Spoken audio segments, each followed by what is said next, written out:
Hey everyone, if you want to export prompts from FlowGPT in 2026, you're in the right place. In this guide, I'll show you how to save and reuse your prompts outside FlowGPT easily.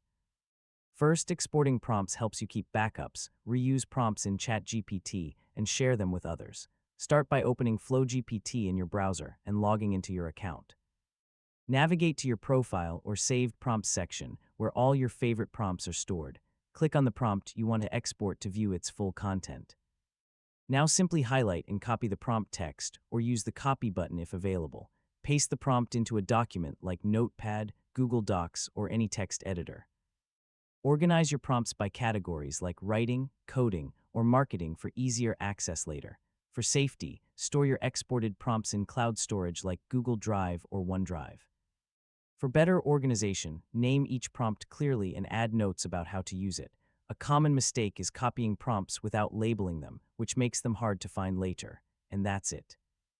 You've successfully learned how to export prompts from FlowGPT in 2026.